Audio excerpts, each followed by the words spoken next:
Il a été établi dans un rapport de groupe d'experts des Nations Unies que l'Ouganda avait également servi de base arrière au M23. Mais nous avons vu dans l'arrivée des éléments de la force régionale, l'armée ougandaise arriver.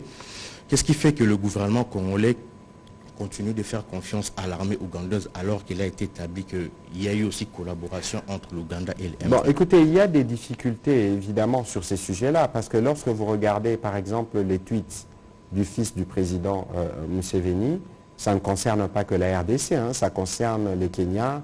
On sent qu'il y a une forme comment dire, des doubles, je ne sais pas, centres d'instruction, etc. Mais je vous ai dit tout à l'heure que le chef d'état-major de l'armée ougandaise est à Kinshasa. Il était là depuis hier et demain, je pense qu'il y aura des visites à Beni parce que, je les renseigne d'ailleurs quelquefois dans mes comptes rendus, il y a des militaires ougandais qui meurent au Congo dans la lutte contre les ADF. Ici, nous ne voulons pas aller dans des considérations pour dire est-ce qu'il y a la confiance ou pas, mais ici, il y a des objectifs dans lesquels nous sommes engagés. Il y a des objectifs qui sont ceux de combattre les ADF, et de ces points de vue, nous connaissons de progrès.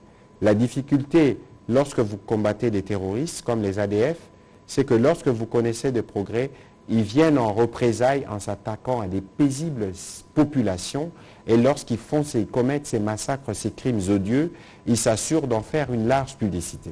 Et comme par malheur, ils trouvent toujours de relais sur les réseaux sociaux.